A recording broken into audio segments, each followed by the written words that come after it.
Ya, benarkah ada data disembunyikan dari kasus Vina? Dan untuk membahasnya mengenai wacana pengungkapan kembali data informasi kasus pembunuhan Vina dan Eki, kami telah terhubung dengan praktisi hukum Frederick Yunadi dan psikolog forensik Reza Indragiri. Selamat sore Bapak-Bapak, apa kabar?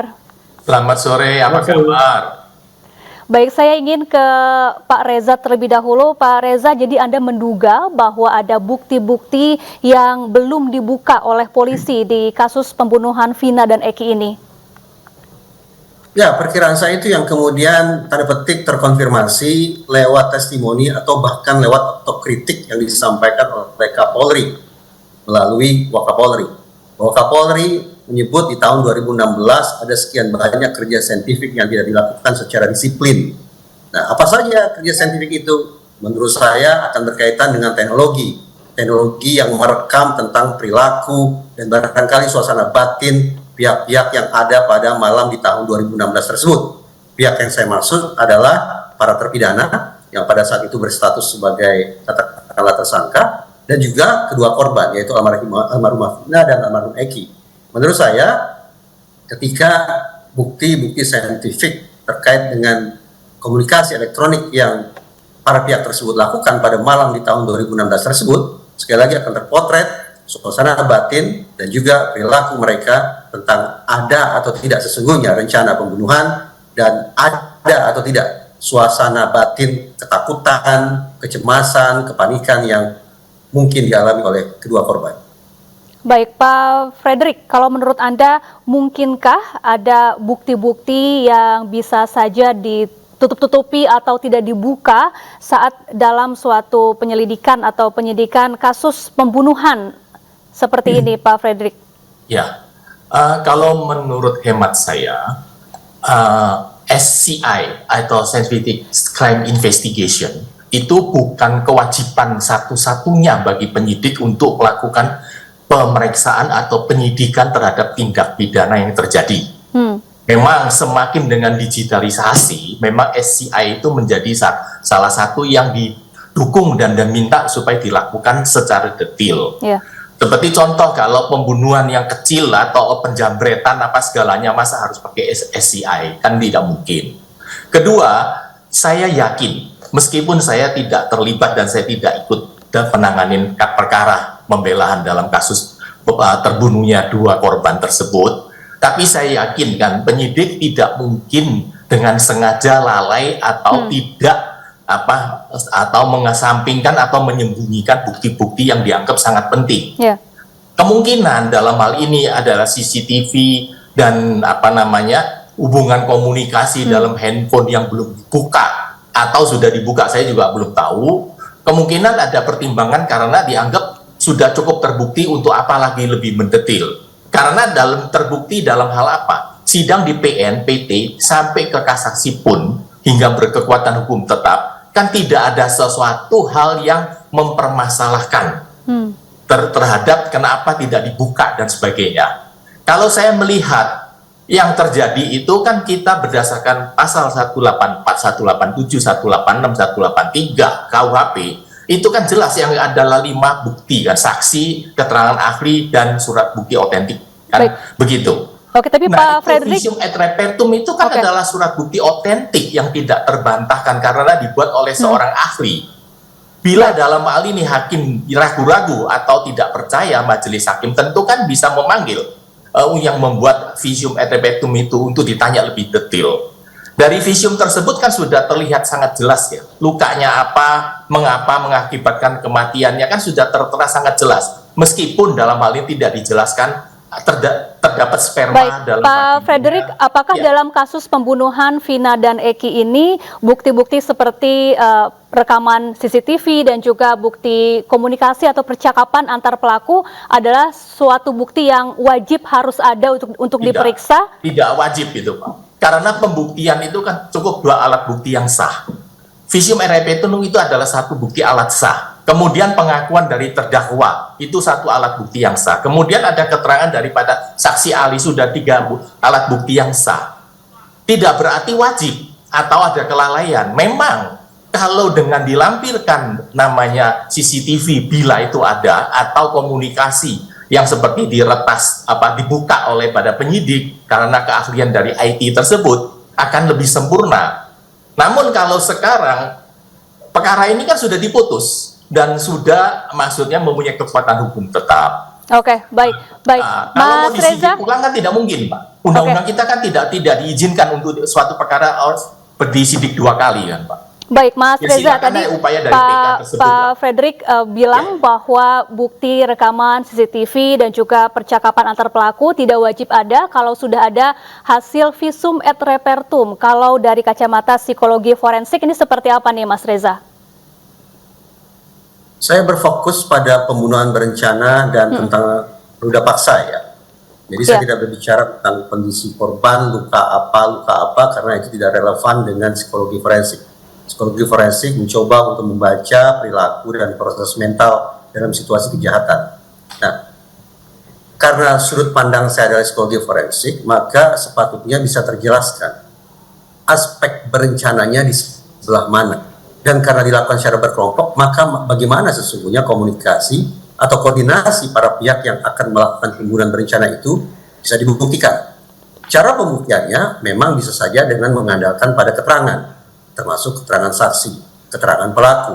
Tetapi psikologi forensik sudah sampai pada sebuah simpulan bahwa barang yang paling mengganggu proses penegakan hukum, barang yang paling potensial mengganggu pengungkapan fakta, tak lain tak bukan adalah keterangan.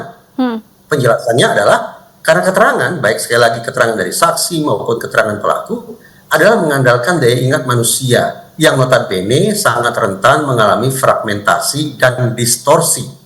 Dengan keinsafan bahwa ternyata ingatan manusia rentan mengalami kekacauan atau kerusakan sedemikian rupa, maka sudah psikologi forensik dengan rendah hati harus mengatakan bahwa keterangan bukan merupakan sebuah bukti yang sungguh-sungguh bisa diandalkan.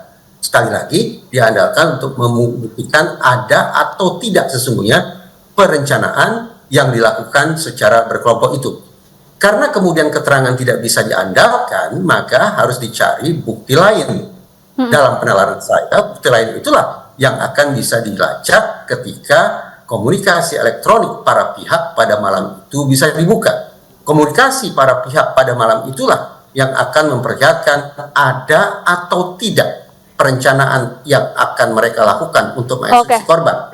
Serta ada atau tidak gelagat psikologis yang menunjukkan bahwa kedua korban dalam kondisi terancam.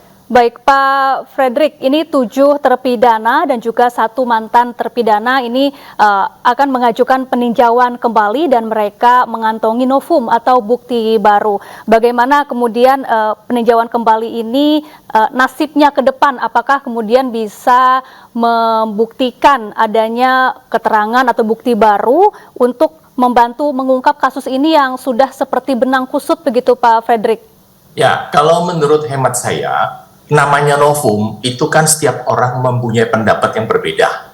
Saya sebagai PH pembela otomatis segala sesuatu saya anggap itu novum, tapi belum tentu dinilai dengan sependapat oleh penuntut umum maupun apalagi oleh hakim. Yang jelas di sini suatu pembunuhan itu tidak serta-merta itu sudah direncanakan, kecuali dalam hal ini pembunuhan yang sudah direncanakan jauh hari. Anak muda seperti sekelompok yang ini geng-geng motor, mereka itu sering terpancing oleh emosi seketika. Sebagaimana tadi yang dibicarakan oleh daripada ahli psikolog forensik Bapak, saya mohon izin, saya juga belum ingat namanya Bapak. Itu memang betul, Pak. Orang itu memorinya itu ada short memory, ada long memory, ada namanya memori yang hiper yang bisa ingat. Kalau orang sampai ingat sampai detail itu tidak mungkin. Oleh karena itu kan, bagaimana kita atau jaksa dalam hal ini meyakinkan dari hakim bahwa rangkaian-rangkaian peristiwa itu dengan alat bukti yang disampaikan itu sudah memenuhi syarat.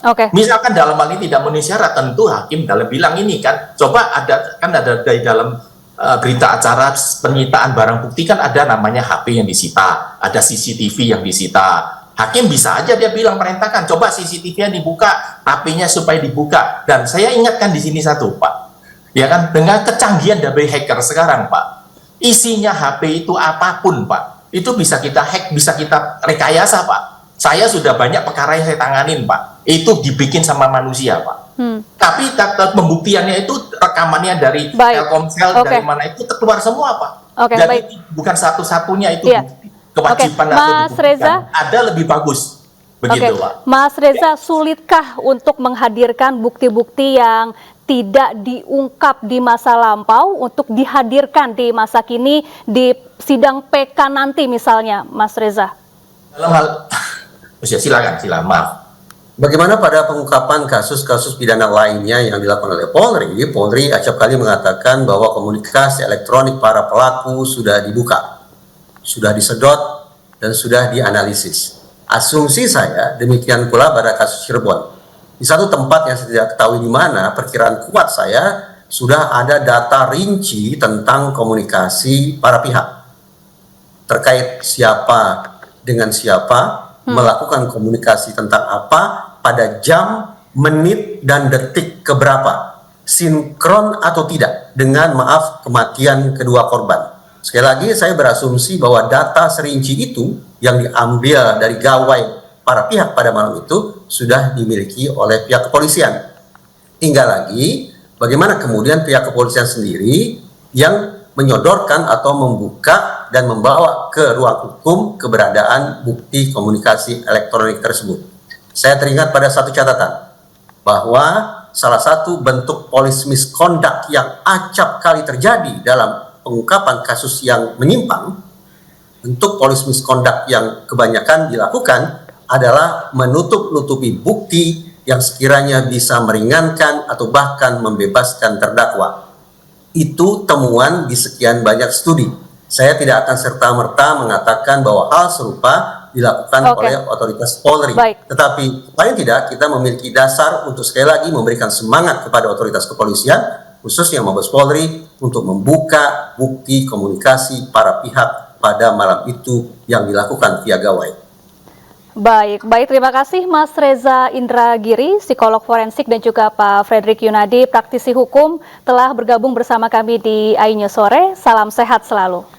Pemirsa, keluarga almarhumah Vina meminta polisi kembali membuka data pembuktian kasus. Salah satu yang disoroti barang bukti isi chat dan handphone korban dan pelaku.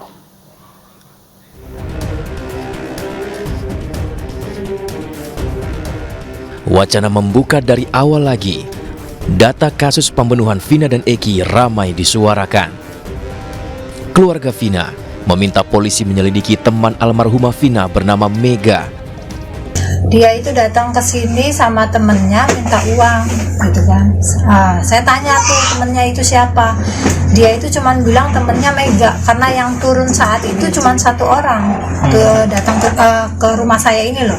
Cuman kan posisinya udah agak gelap ya, habis isa sih rumah saya kan masuk gang nih, jadi nggak begitu jelas muka temennya itu. Cuman adik saya cuman bilang dia namanya Mega. Selain itu, kakak kandung Vina, Marliana, meminta polisi mengungkapkan isi chat yang sempat disampaikan tentang dugaan pembunuhan berencana. Tapi keluarga Vina hanya mendengar cerita saja dari Ibtu Rudiana, tak pernah lebih detail disampaikan bagaimana isi chat tersebut. Keluarga Vina juga bingung dengan handphone almarhumah Vina yang sempat dijadikan barang bukti oleh polisi, tapi tidak diberikan kejelasan. Bahkan, handphone Vina masih belum kembali ke keluarganya hingga saat ini.